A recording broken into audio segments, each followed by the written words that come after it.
മാധ്യമങ്ങളെ കാണുന്നു, അതിലേക്ക്. ഈ ത്രികക്ഷി യോഗത്തിൻ്റെ തീരുമാനങ്ങൾ കേന്ദ്ര ഗവൺമെൻറ്റിനെ അറിയിക്കാൻ തീരുമാനിച്ചിട്ടുണ്ട്. അത് തുടർ നടപടികൾ സ്വീകരിച്ചുകൊണ്ട് അതിലേക്ക് ആവശ്യമായ സമ്മർദ്ദം കേന്ദ്ര ഗവൺമെൻറ്റിന് സമർപ്പിക്കാനുള്ള സമ്മർദ്ദം ചെലുത്താനുള്ള നടപടികളാണ് ഈ 3 സംസ്ഥാന സർക്കാരുകളും സ്വീകരിക്കുക. ഇല്ല, രാത്രിയാത്രാ നിരോധനവും നമ്മൾ ചർച്ച ചെയ്യും. വന്യജീവി ശല്യം മാത്രമാണല്ലോ നമ്മൾ യാത്ര ചെയ്തത്. പാലക്കാട് ധോണിയിൽ നിന്ന് പിടിച്ചിട്ടുള്ള PT7 കാഴ്ച അത് ഇത്രയും ട്രീറ്റ് ചെയ്തിട്ടും അത് വീണ്ടെടുക്കാനായില്ല. ഇനിയിപ്പം എങ്ങനെയാണ് അതിൻ്റെ ട്രീറ്റ്മെൻറ്റ്? ഇത് ചികിത്സ തുടരുക എന്നല്ലാതെ മറ്റ് കുറുക്കുവഴികളൊന്നുമില്ലല്ലോ. വന്യജീവി ശല്യം കൂടിക്കൂടി വരുന്ന സാഹചര്യത്തിൽ അത് പരിഹരിക്കുന്നതിന് കൂടുതൽ ഫണ്ട് മാറ്റിവെക്കാനോ അങ്ങനെ എന്തെങ്കിലും സർക്കാർ ആലോചിക്കുന്നുണ്ടോ? ബജറ്റിലൊക്കെ പ്രഖ്യാപിച്ച തുക പര്യാപ്തമായിരുന്നല്ലോ. അല്ല, ഇപ്പോൾ തന്നെ നഷ്ടപരിഹാരം നൽകുന്നതിനും മറ്റുമായി 2 ഇനങ്ങളിലായി 12 കോടി രൂപയും 18 കോടി രൂപയും അനുവദിച്ചിട്ടുണ്ട്. അത് പ്രധാനമായും നഷ്ടപരിഹാരം കൊടുത്തു തീർക്കുന്നതിന് വേണ്ടിയുള്ളതാണ്. പ്രതിരോധ പ്രവർത്തനങ്ങൾക്ക് ഇപ്പോൾ ഫണ്ട് നബാർഡിൻ്റെ സാമ്പത്തിക സഹായം ലഭിച്ചു കഴിഞ്ഞിട്ടുണ്ട്.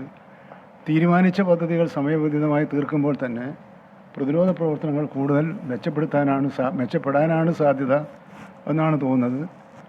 തീർച്ചയായും നാളെ ചേരുന്ന യോഗത്തിൽ അത് സംബന്ധിച്ചെല്ലാം എടുക്കേണ്ട തീരുമാനങ്ങൾ എടുക്കാൻ കഴിയുമെന്ന ശുഭപ്രതീക്ഷയാണുള്ളത്. ഈ കക്കയത്ത് ഇപ്പോൾ കാട്ടുപോത്താക്രമണത്തിൽ ഒരു കർഷകൻ കൊല്ലപ്പെട്ടിട്ട് ഒരാഴ്ച പിന്നിടുന്നു. ആ കാട്ടുപോത്തിനെ ഇതുവരെ പിടിച്ചില്ല. ആ നാട്ടുകാർക്ക് വീണ്ടും പ്രതിഷേധവുമായി വരുന്നുണ്ട്. അല്ല, അവിടെ ആ കാട്ടുപോത്തിനെ തിരഞ്ഞു പിടിക്കാനും അതിനെ വെടിവെക്കാനുമുള്ള ശ്രമത്തിൽ നിന്നും വനംവകുപ്പ് പിന്നോട്ട് പോകുന്നുണ്ടോ? കാട്ടുമൃഗങ്ങൾ മനുഷ്യൻ്റെ നിയന്ത്രണത്തിലല്ല. ബന്ദിപ്പൂരിൽ നടന്ന വനമന്ത്രിമാരുടെ യോഗത്തിന്റെ വിശദാംശങ്ങൾ അടക്കമുള്ള കാര്യങ്ങളാണ് മന്ത്രി A.K. ശശീന്ദ്രൻ മാധ്യമങ്ങളോട് പങ്കുവയ്ക്കുന്നത്. സൂരജ് സജി തുടരുന്നുണ്ട്. സൂരജ്, ഈ മെഡിക്കൽ സംഘം എപ്പോൾ എത്തും? എന്തൊക്കെയാണ് തുടർ ചികിത്സകളുമായി ബന്ധപ്പെട്ടവർ ആലോചിക്കുന്നത്?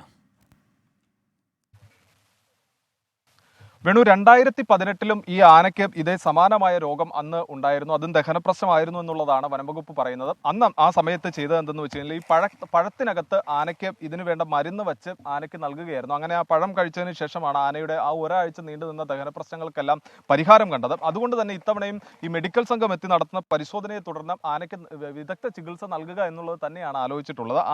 ആനയുടെ ആരോഗ്യസ്ഥിതി എന്ത് എന്ന് സംബന്ധിച്ച ഒരു സ്ഥിരീകരണം അതിനുവേണ്ടി മാത്രമാണ് വനംവകുപ്പ് കാത്തു നിൽക്കുന്നത്. കാരണം ഇന്നലെ ഉച്ചയോടുകൂടി ആന ഇങ്ങോട്ടേക്ക് ഈ പ്ലാന്റേഷൻ മേഖലയിലേക്ക് എത്തിയതാണ്. അതിനുശേഷം ഈ പറഞ്ഞതുപോലെ ആന തീറ്റയെടുക്കുകയോ മറ്റ് ഒന്നും തന്നെ ഉണ്ടായിട്ടില്ല. അതുപോലെ തന്നെ ഈ എരണ്ടക്കെട്ടാണ് എന്ന് സ്ഥിരീകരിക്കാവുന്ന തരത്തിലേക്കാണ് പോകുന്നത്. എരണ്ടം പുറത്തേക്ക് വരാത്തൊരു സാഹചര്യമുണ്ട്. അങ്ങനെ ആന ഈ എരണ്ടം പുറത്തേക്ക് വിടുന്നതിന് വേണ്ടി ശ്രമിക്കുന്നുണ്ടെങ്കിൽ പോലും അത് എരണ്ടം പുറത്തേക്ക് വരാത്തൊരു സാഹചര്യം. അങ്ങനെ വല്ലാത്ത ദഹനപ്രശ്നത്തിലേക്ക് ആനയുടെ ആരോഗ്യസ്ഥിതി ആകെ മാറുന്നു. അതുകൊണ്ട് തന്നെ വലിയ ആശങ്ക വനംവകുപ്പിനെ സംബന്ധിച്ചുണ്ട്.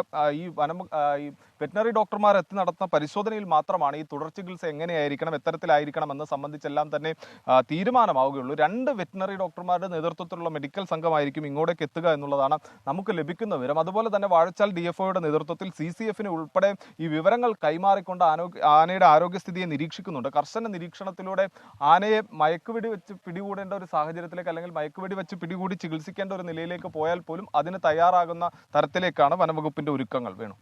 ശരി, സൂരജ് സജിയാണ് തൃശ്ശൂരിൽ നിന്ന്.